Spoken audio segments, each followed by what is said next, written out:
எங்க மாமியார் சிவகாசியில ஏடிஎம்கே கவுன்சிலர் 10 இயர்ஸா இருந்திருக்காங்க. அந்த ஏடிஎம்கே டிஎம்கேக்குள்ள கட்சியில உள்ள இருக்க நாங்களே சொல்றோம் விஜய்க்கு தான் அடுத்த ஓட்டு. இப்போ ஒரு 200 கோடி 250 கோடி சம்பளம் வாங்கிட்டு இருக்கவரு இன்னைக்கு தூக்கி எறிஞ்சிட்டு அவர் வந்து பொது சேவையா வந்தாலும் சரி, அவன் டெய்லி சம்பாதிக்கிற 1000 ரூபாய் சம்பளத்தை விட்டுட்டு ரோட்டுக்கு என் கூட வாடா, தேட்டருக்கு வாடா, ஏன்னா இன்னைக்குள்ள பொழப்பு எனக்கு கெட்டு போகணும்னு சொல்ற உலகம் இது.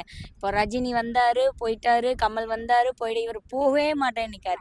ஸோ அப்படிப்பட்ட மனுஷனுக்கு நம்ம ஒரு வாய்ப்பு கொடுக்கலாம். என்னோட ஸ்டேஜில் இருக்க பசங்க, என்னோட 35-40 வயசுக்காரங்க எல்லாத்தையும் பழகிட்டேன். விஜய்க்கு ஓட்டு போட்டால் பெட்டர்னு என்னோட ஸ்டேஜில் இருக்க எல்லாரும் பேசுகிறாங்க.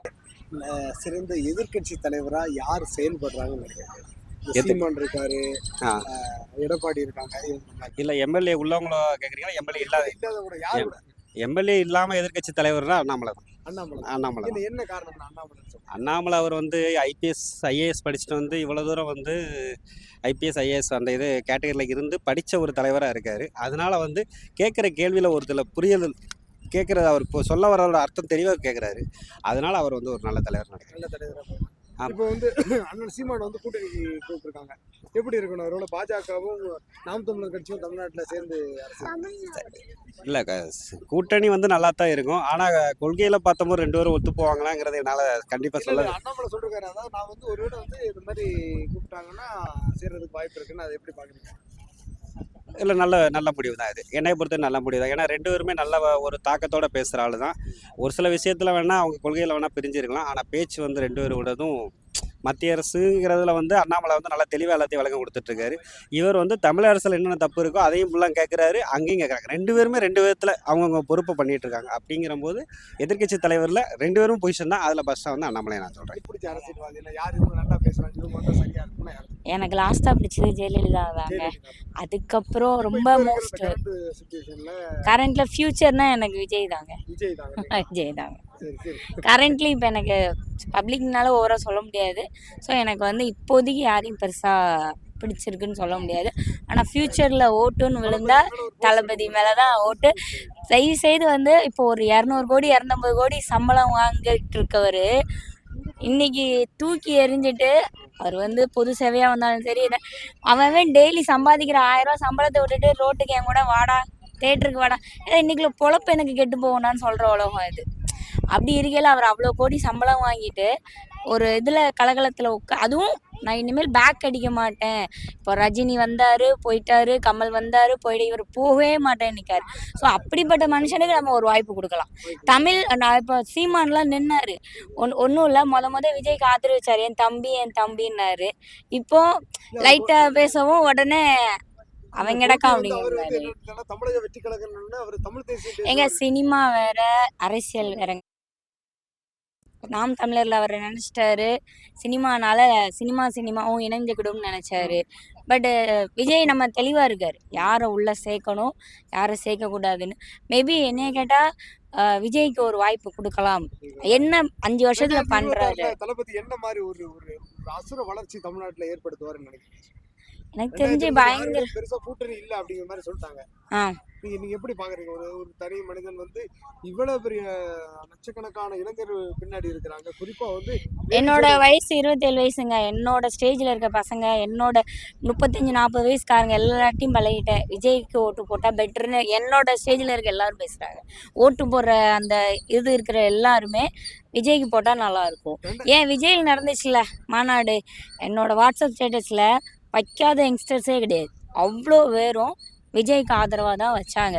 ஒருத்தருமே வந்து எனக்கு தெரிஞ்சு கலைஞர் மாநாடு நடக்குது, எல்லார் மாநாடும் நடக்குது, ஸ்டேட்டஸ் அந்த அளவுக்குலாம் பறக்கிறது கிடையாதுங்க. ஆனால் விஜய்க்கு வச்ச மாநாடு இன்னொன்று வந்து மற்ற மாநாடுலையாவது காசு கொடுப்பாங்க. நானே கண்ணால் பார்த்துருக்கேன், காசு கொடுப்பாங்க. ஆனால் விஜய் மாநாட்டில் காசு கொடுத்து கூட்டு வந்த மாதிரி நான் கேள்விப்படலை. 2026 விஜய் முதல்வராக தான் எப்படி இருக்கும்?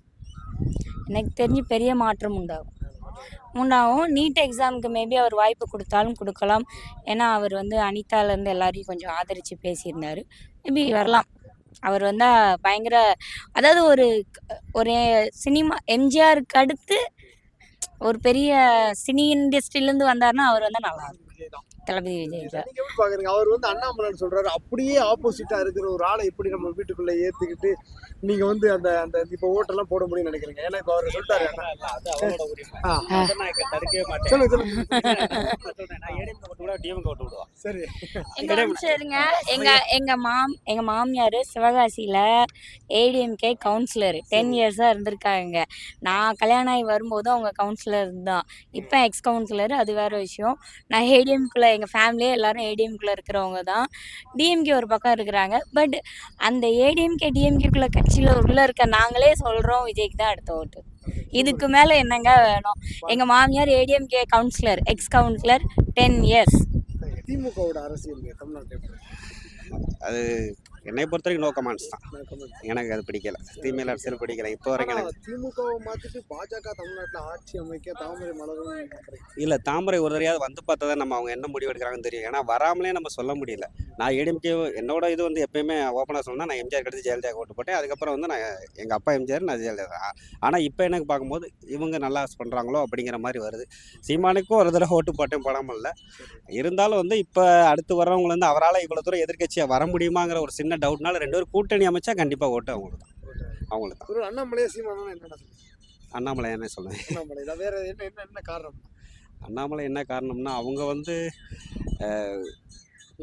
ஓப்பனாக சொல்லணும்னா அவங்களுக்கு வந்து சப்போர்ட் வந்து நிறையா அவருக்கு இருக்குது. சீமான் அவருக்கு சப்போர்ட்டுக்கு இந்த அளவுக்கு கிடையாது. தமிழ்நாட்டில் மக்கள் சப்போர்ட்டை வச்சு மட்டும் ஜெயிக்க முடியுமா என்னால் ஓப்பனாக சொல்ல முடியாது. அதுக்கு சில சப்போர்ட்டு வேணும். அந்த சப்போர்ட்டோட அவர் இருந்தார்னா சத்தியமாக சீமான் தான். அண்ணாமலை சார் வந்து அவர் சீமானை தான் சப்போர்ட் பண்ணணும். யாருமே இல்லாத ஆளுங்களுக்கு தான் நம்ம வாய்ப்பு. ஏன்னா ஓட்டை மட்டும் போட்டு நம்ம வந்து அவருக்கு ரீடிங்கை மட்டும் காட்டிகிட்டே போகக்கூடாது, பெர்சன்டேஜை மட்டும் கூட்டிகிட்டே போகக்கூடாது. அவர் என்னைக்கு நம்ம வருவா? ஏன்னா அடுத்து என் பையனுக்கு பார்க்கணும். என்னோட அரசியல் முடிஞ்சு போச்சு.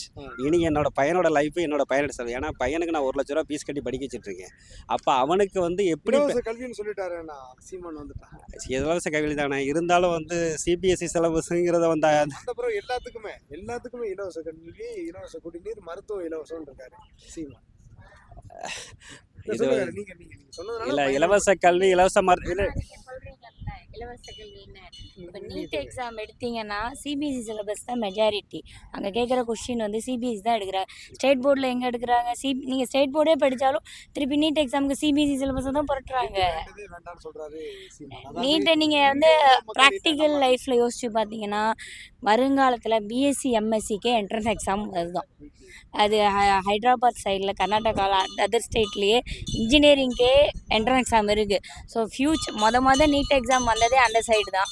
அப்புறம் படிப்படியே இங்கே வரலையா, அப்போ மற்ற எல்லாத்துக்கும் இங்கே நம்மள மாதிரி சிட்டியில் இருக்க ஆளுகளுக்கு நீங்கள் ஏதோ கோச்சிங் சென்டர் கூப்பிட்டு நம்ம பிள்ளைங்களை நீட்டில் ஜெயிக்க வைக்கிறதுக்கும் இல்லை அவங்களை ரெடி பண்ணதுக்கும் வச்சுக்கோங்க. கிராமத்தில் உள்ள நம்ம மக்களுங்களை நினைச்சு பாருங்க. அதெல்லாம் நினச்சி பார்த்தா அரசியலே பண்ண மாட்டேங்காங்களே. இப்போ எத்தனை தலைவர்கள் வந்தாலும் நீட் எக்ஸாம் எடுக்க முடியாதுங்க. அது அந்த அளவுக்கு ஸ்ட்ராங்காக கொண்டு. ஆமாம், ஜெயலலிதா ஈக்குவலாக இங்கே யாருமே நிற்க முடியாதுங்க. இப்போ அதான் அது வந்து நான் வந்த அப்புறம் நீட் எக்ஸாம் இருக்காதுன்னு சொல்லியிருக்காரு. ஸோ அதனால நான் உங்ககிட்ட அவருடைய பர்சனல் லைஃப்குள்ளே போகல. ஆனால் வெளியே இருந்து பார்க்கும்போது அதை பண்ண முடியுமாங்கிறது கேள்விக்குறி தான். ஒருவேளை பண்ணிட்டா நான் பண்றேங்கிறாரு. எனக்கு நீங்க ஒரு வாய்ப்பு கொடுங்க, நான் பண்ணாட்டி அடுத்த தடவை நான் அந்த 5 வருஷத்துக்கு அப்புறம் நான் கையெழுத்து போட்டு. இதுக்கு பொதுவாக ஒரே ஒரு கேள்வி தான். விஜயகாந்த் எல்லாத்தையும் வாய்ப்பு கேட்டே நின்னாரு. மேபி அவர் இறந்ததுக்கு அப்புறம் தான் அவர் என்னென்ன நல்லது செஞ்சாருன்னு வெளியே வந்துச்சு. ஸோ மக்களோட புரிதலும் நிறையா இருக்குது. அவருக்கு வாய்ப்பு கொடுக்கறது வந்து நானும் நீங்களும் 100ல் ஒருத்தர் நினைக்கக்கூடாது. லட்சம் பேரும் நினைச்சாதான் ஒருத்தர் ஆட்சியில் உட்கார முடியும். ஸோ எல்லாருடைய தாட்டு இதில் அமைஞ்சிருக்குல்ல. சீமான் பேச்செல்லாம் கேட்டிருக்கீங்களா சார்? சீமான் பேச்சு வந்து புரிஞ்சும் புரியாமலையும் இருக்கும். ஆனால் அவர் பேசுறதுல ஒரு சில இதை நியாயமும் படுத்தி